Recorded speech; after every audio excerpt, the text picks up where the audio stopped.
வணக்கம். ஜேகே செய்திகளின் பிரதான செய்திகள். முதலில் தலைப்புச் செய்திகள். யாழ்ப்பாணத்தில் அதிகரித்துள்ள முகமூடி கொள்ளையர்கள் தொடர்பில் எச்சரிக்கை. ஏப்ரல் மாதம் உள்ளூராட்சி மன்ற தேர்தல் நடைபெறும் என அறிவிப்பு. 2025 உலகத் தலைவர்கள் உச்சிமாநாடு ஆரம்பம். துப்பாக்கியுடன் காணாமற் போன கான்ஸ்டபிளின் பெற்றோர் கைது. சிங்கள தேசிய இயக்கத்தின் ஒருங்கிணைப்பாளர் டேன் பிரியசாத் கைது. நாடு முழுவதும் 90 நிமிட மின்வெட்டு அமுல்படுத்தப்படும் என இலங்கை மின்சார சபை அறிவிப்பு. ஈரான் கப்பலில் மீட்கப்பட்டவர்களுள் 8 பேர் தீவிர சிகிச்சை பிரிவில் அனுமதி. இலங்கையில் உள்ள அமெரிக்க தூதரகத்தை குறிவைத்த வெளிநாட்டவர் தொடர்பில் விசாரணை. வெளிநாட்டில் பணிபுரியும் 2 லட்சத்திற்கும் மேற்பட்டோர் வேலையை இழக்கும் அபாயம் எழுந்துள்ளதாக அறிவிப்பு. வீடொன்றில் சட்டவிரோதமான முறையில் பெட்ரோலை விற்பனை செய்த பெண்ணொருவர் கைது. வீட்டில் தங்குவதற்கான உரிமையை கணவர் மறுப்பதாக தமிழக வெற்றிக் கழகத்தின் தலைவர் நடிகர் விஜயின் மனைவி நீதிமன்றில் மனு தாக்கல்.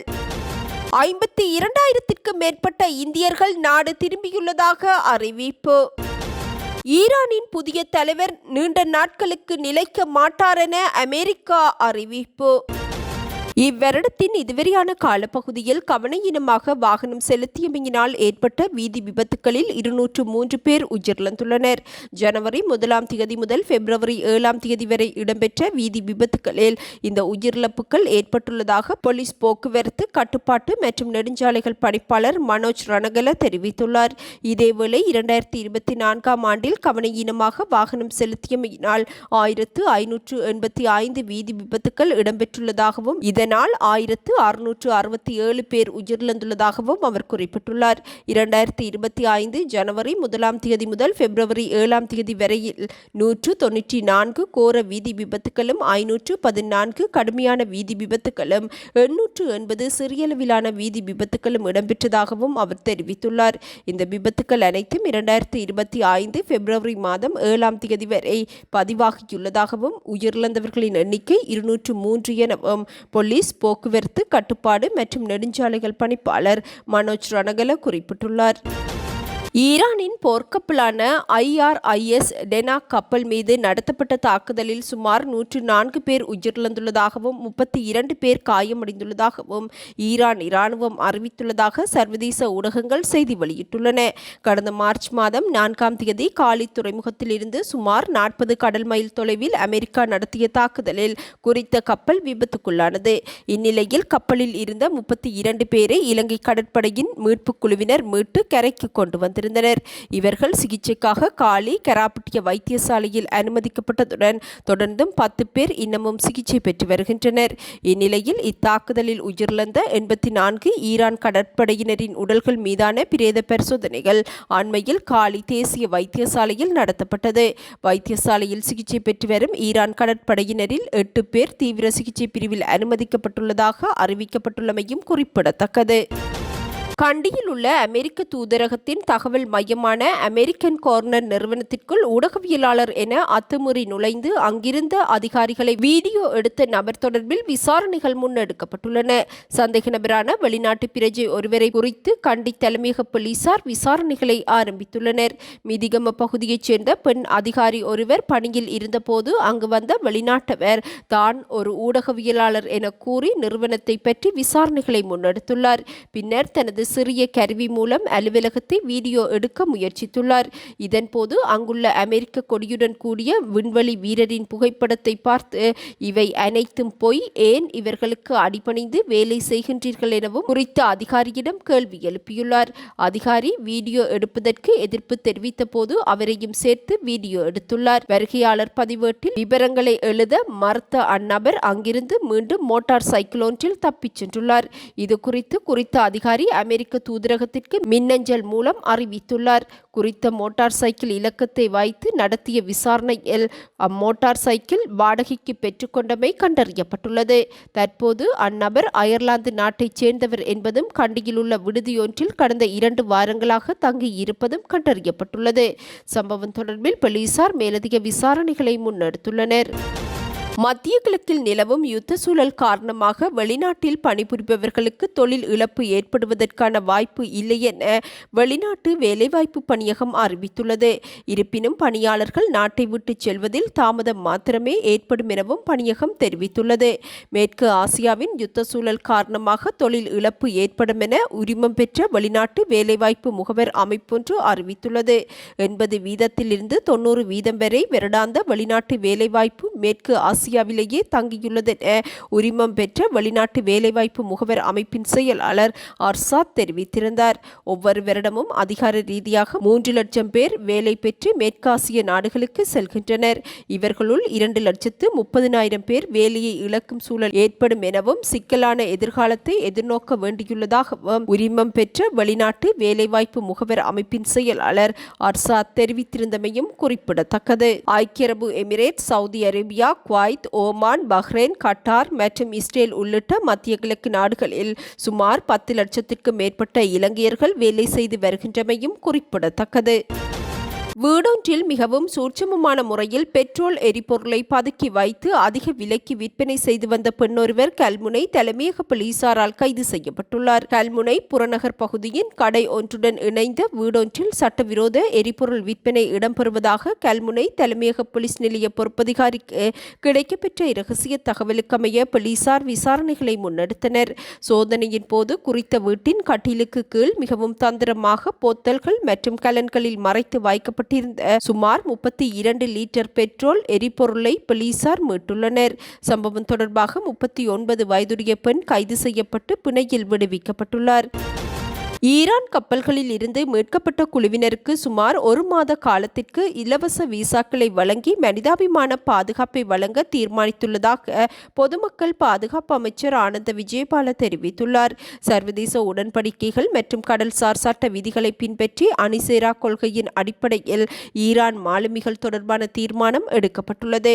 இந்நிலையில் இத்தீர்மானங்கள் மூலம் எந்தவொரு தரப்பிற்கும் ஆதரவு அளிப்பதோ அல்லது எவருக்கும் பாதிப்பை ஏற்படுத்துவதோ அரசாங்கத்தின் நோக்கமல்ல எனவும் அவர் குறிப்பிட்டுள்ளார். உலகளாவிய ரீதியில் போர் சூழல்கள் நிலவினாலும் அதன் மறைமுக தாக்கங்களுக்கு மத்தியில் தேசிய பாதுகாப்பிற்கு அரசாங்கம் முதலிடம் வழங்குகின்றது. தேசிய மக்கள் சக்தி அரசாங்கம் நாட்டின் பாதுகாப்பு மற்றும் மக்களின் பாதுகாப்பு குறித்து மிகுந்த அவதானத்துடன் செயற்படும் என்பதில் எவ்வித ஐயமும் இல்லை என பொதுமக்கள் பாதுகாப்பு அமைச்சர் ஆனந்த விஜயபால தெரிவித்துள்ளார்.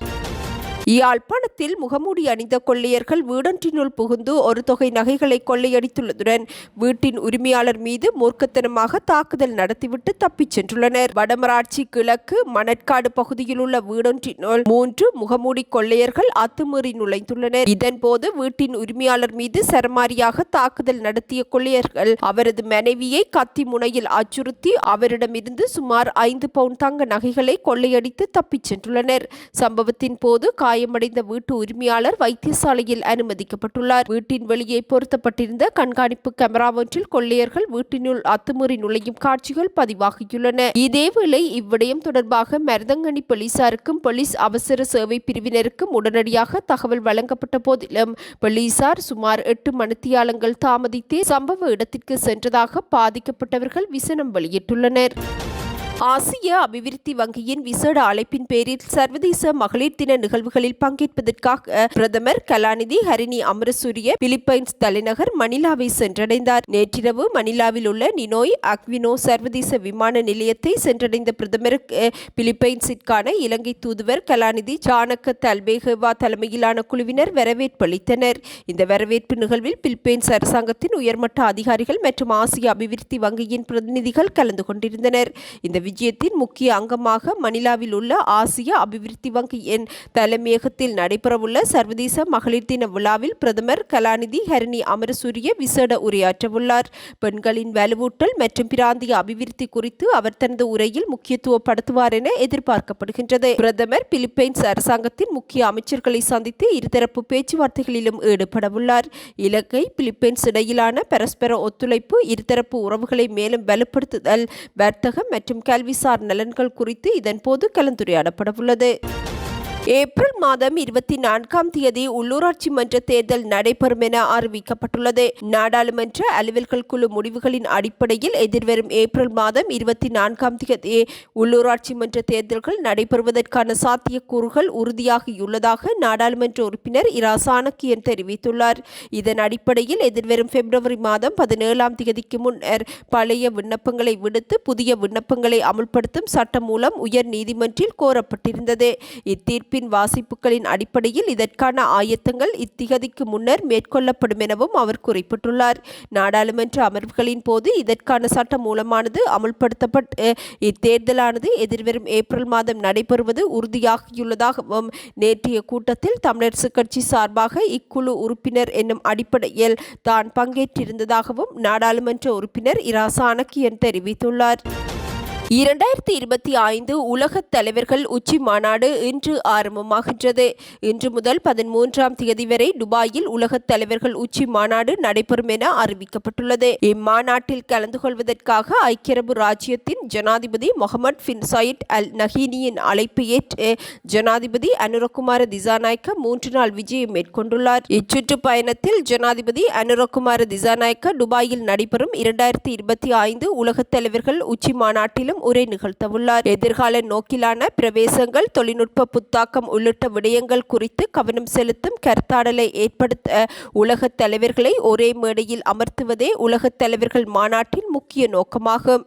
இந்நிலையில் இம்மாநாட்டில் மனித சமூகம் தற்காலத்தில் எதிர்கொள்ளும் பிரச்சினைகள், எதிர்கால முன்னேற்றங்கள், புதிய வாய்ப்புகள் தொடர்பில் நாடுகளுக்கு இடையிலான கருத்துக்கள் பரிமாறிக்கொள்ளப்படுவதுடன் இந்த மாநாட்டில் 150 நாடுகளை பிரதிநிதித்துவப்படுத்தி 4000க்கும் அதிகமான தலைவர்கள் பங்கேற்கவுள்ளனர்.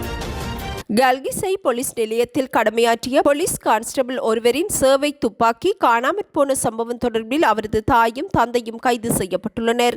குறித்த நபர்களை 48 மணி நேரம் தடுத்து வைத்து விசாரிக்க கல்கிசை குற்றப்புலனாய்வு பிரிவின் அதிகாரிகள் நீதிமன்றத்திடம் அனுமதி பெற்றுள்ளனர். இதற்கிடையில் சந்தேக நபருக்கு உதவியதாக கூறப்படும் மற்றொரு போலீஸ் கான்ஸ்டபிளும் கைது செய்யப்பட்டுள்ளார். கடந்த சனிக்கிழமை கல்கிச போலீஸை சேர்ந்த ஒரு போலீஸ் கான்ஸ்டபிள் தனது சேவை துப்பாக்கியுடன் காணாமற் போன சம்பவம் பதிவாகியிருந்தது. முதற்கட்ட விசாரணையில் குறித்த போலீஸ் கான்ஸ்டபிள் துபாய்க்கு சென்றுவிட்டமை கண்டறியப்பட்டுள்ளது. போலீஸ் கான்ஸ்டபிள் காணாமல் போனமை குறித்து விசாரணை நடத்தி வரும் கல்கிசை குற்றப்புலனாய்வு பிரிவு குறித்த கான்ஸ்டபிளின் பெற்றோரை கைது செய்துள்ளனர். கைது செய்யப்பட்ட பெற்றோர் இருவரும் கல்கிச நீதவான் நீதிமன்றில் ஆஜர்படுத்தப்பட்டு தடுப்பு காவல் உத்தரவின் அடிப்படையில் தடுத்து வைத்து விசாரணைகளுக்கு உட்படுத்தப்பட்டுள்ளமை குறிப்பிடத்தக்கது. சிங்கள தேசிய இயக்கத்தின் ஒருங்கிணைப்பாளர் டேன் பிரியசாத் கட்டுநாயக்க விமான நிலையத்தில் வைத்து கைது செய்யப்பட்டுள்ளார். இன்று காலை துபாயில் இருந்து நாட்டிற்கு வருகை தந்தபோது இவர் கைது செய்யப்பட்டுள்ளார். 2024ஆம் ஆண்டு போதைப்பொருள் கடத்தல்காரர் ஒருவரை கைது செய்ய வேண்டாம் என நானேரிய போலீஸ் நிலைய பொறுப்பதிகாரிக்கு அழுத்தம் கொடுத்ததற்காக டேன் பிரியசாத்திற்கு எதிராக நிக்கவரட்டிய குற்றப்புலனாய்வு பணியகம் விசாரணை ஒன்றை ஆரம்பித்திருந்தது. இது தொடர்பாக கல்கமுவ நீதவான் நீதிமன்றம் டேன் பிரியசாத்திற்கு எதிராக வெளிநாட்டு பயண தடையையும் அவரை கைது செய்து நீதிமன்றில் ஆஜர்படுத்துவதற்கான உத்தரவையும் பிறப்பித்திருந்தது. இதன் அடிப்படையில் டேன் பிரியசாத் கைது செய்யப்பட்டுள்ளார். இன்றும் நாடு முழுவதும் 90 நிமிட மின்வெட்டு அமுல்படுத்தப்படவுள்ளது. பிற்பகல் 3:30 மணி முதல் இரவு 10 மணி வரை 4 பிரிவுகளின் கீழ் இந்த மின்வெட்டு அமுல்படுத்தப்படும் என இலங்கை மின்சார சபை அறிவித்துள்ளது. பாவனையாளர் கணக்கு எண்ணை 1987 என்ற எண்ணுக்கு குறுஞ்செய்தி ஊடாக அனுப்புவதன் மூலம் மின்வெட்டு நேரங்கள் குறித்து அறிந்து கொள்ள முடியும் என இலங்கை மின்சார சபை குறிப்பிட்டுள்ளது.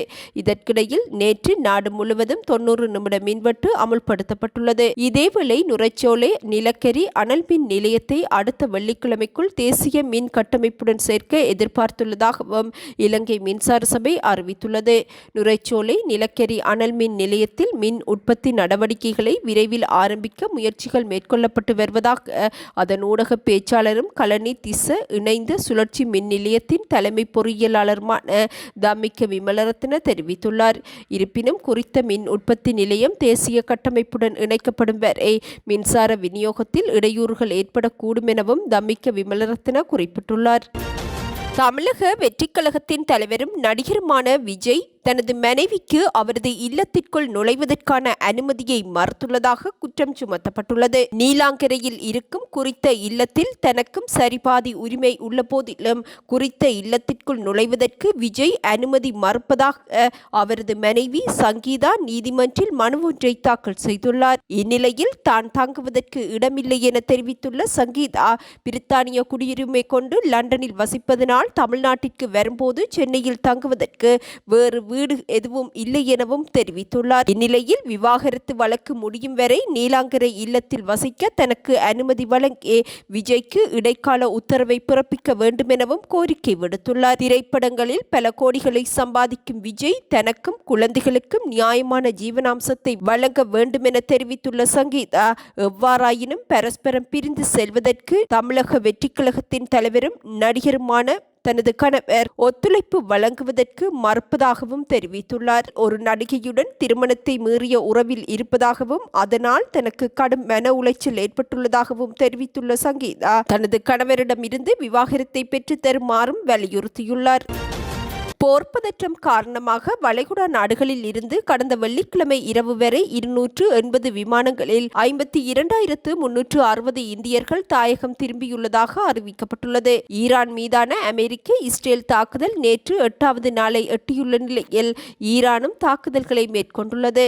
இந்நிலையில் வளைகுடாவில் போர் பதற்றம் அதிகரித்துள்ள நிலையில் இந்தியர்களை மீட்பதற்கு மத்திய அரசாங்கம் நடவடிக்கை மேற்கொண்டுள்ளது.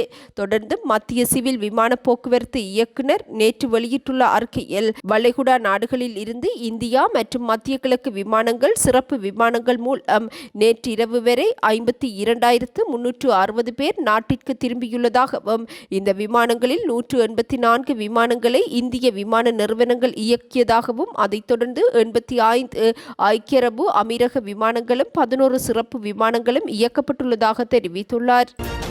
அயதுல்லா அலி கமேனிக்கு பின்னர் ஈரானின் புதிய உச்ச தலைவராக வருபவர் அமெரிக்காவின் அனுமதி இல்லாது நீண்ட காலம் பதவியில் நீடிக்க முடியாது என அமெரிக்க ஜனாதிபதி டொனால்ட் ட்ரம்ப் அறிவித்துள்ளார். ஈரானின் புதிய அதி உயர் தலைவராக அயதுல்லா அலி கமேனிக்கு பதிலாக அவரது மகன் மொஜ்தபா கமேனியை அந்நாட்டு நிபுணர்கள் சபை தெரிவு செய்துள்ளதாக ஈரானிய அரச ஊடகங்கள் செய்தி வெளியிட்டுள்ளன.